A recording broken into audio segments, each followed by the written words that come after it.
Você sabe o que a Receita Federal diz sobre a obrigação do sócio retirar a prolabore? É a respeito desse tema que a gente vai tratar no vídeo de hoje. Confira!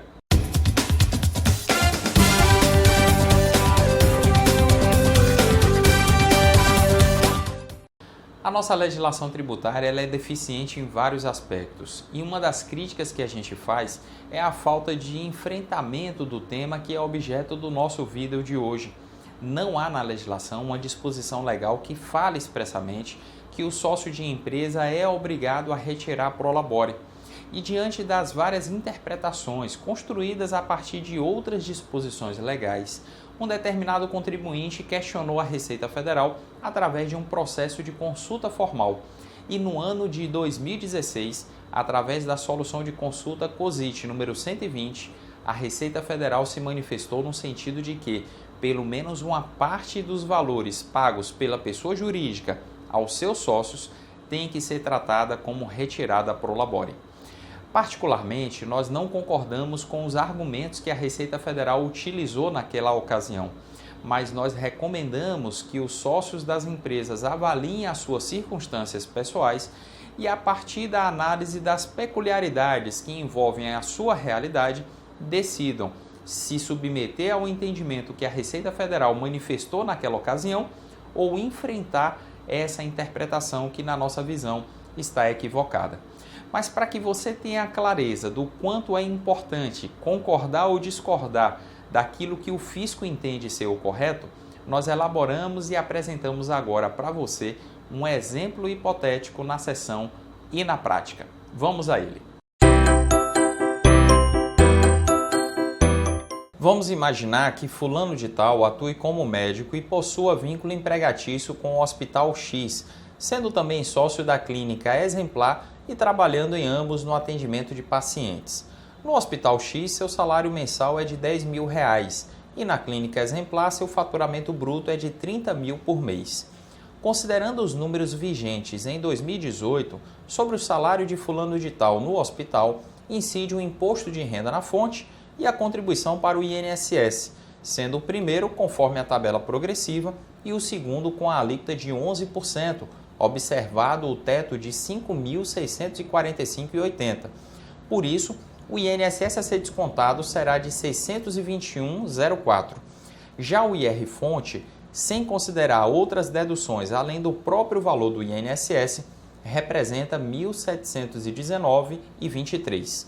Se na clínica Exemplar o sócio fulano de tal decide fazer uma retirada prolabore de R$1.000, por exemplo, haverá as seguintes implicações.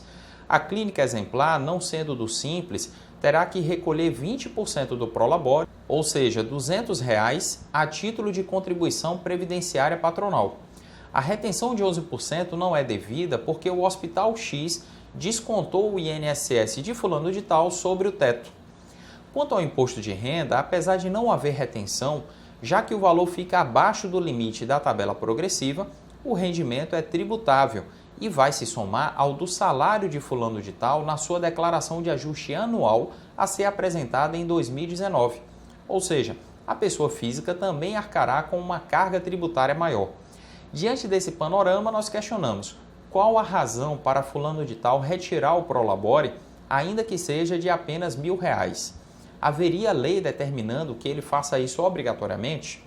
Como pontuamos agora há pouco, através da solução de consulta COSIT 120 de 2016, a Receita Federal afirmou que fulano de tal, caso tenha lucro equivalente a 40% do seu faturamento, por exemplo, teria que destinar pelo menos um valor do total repassado pela empresa ao sócio como retirada prolabore, podendo pagar o restante a título de distribuição de lucros, desde que observadas as formalidades legais. Ocorre que no documento publicado pela Receita e cujo link você encontra abaixo ou acima deste vídeo, não há nenhuma referência legal convincente acerca do assunto. Ao contrário, em um trecho da solução de consulta, a Receita Federal admite que não há fundamento legal para tanto. Veja o que ela diz. Neste ponto, convém destacar que a comum alegação de que não há lei que obrigue o pagamento de prolabore é perfeitamente adequada nas situações em que nenhum valor é pago ao sócio, a qualquer título, mas não é cabível, no entanto, na situação em que a retribuição pelo trabalho é apenas embutida na rubrica denominada distribuição de lucro, adiantado mensalmente ou pago com outra periodicidade. Ou seja, apesar de a Receita Federal admitir que a lei não obriga o pagamento de prolabore, ela conclui sua manifestação afirmando: não é possível considerar todo o montante pago a este sócio como distribuição de lucros, uma vez que pelo menos parte dos valores pagos terá necessariamente natureza jurídica de retribuição pelo trabalho, sujeita à incidência de contribuição previdenciária. Esse entendimento afronta, segundo a nossa interpretação, o princípio da legalidade previsto no artigo 5º, inciso 2º da Constituição Federal. Nele está escrito que ninguém será obrigado a fazer ou deixar de fazer alguma coisa senão em virtude de lei. Agora, se a situação de fulano de tal for diferente, nós podemos dizer que é recomendável o recolhimento do INSS sobre um prolabore de pelo menos um salário mínimo. Por exemplo, se em vez de ser empregado do Hospital X, fulano de tal for exclusivamente empresário da clínica exemplar, se o faturamento da clínica for de R$60 mil e sua margem de lucro for em média de 40% daquilo que fatura, ele poderá distribuir essa parcela a título de dividendos sem incidência de INSS e de imposto de renda, observadas as formalidades exigidas na legislação.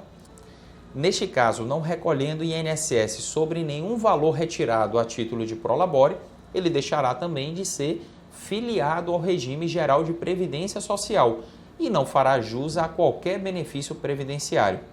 Além disso, por mais que a gente discorde do entendimento da Receita Federal, há um risco que seria eliminado ao se optar por recolher os tributos incidentes sobre um prolabore de pelo menos um salário mínimo. Nessa circunstância, mais por recomendação e não por força de disposição legal, sugerimos considerar pelo menos parte do valor pago pela empresa ao sócio como prolabore, desde que ele preste serviços na empresa. Eu quero agradecer mais uma vez pela sua audiência, pela sua participação, pedir que você se inscreva em nosso canal no YouTube e dê um like também no nosso vídeo, a fim de que esse conteúdo possa ser propagado mais facilmente para outras pessoas. E caso você queira receber em primeira mão outros conteúdos preparados com o objetivo de auxiliar você no enfrentamento dessas dúvidas, não deixe também de assinar a nossa lista lá no blog Foco Tributário. Muito obrigado mais uma vez e até o próximo vídeo.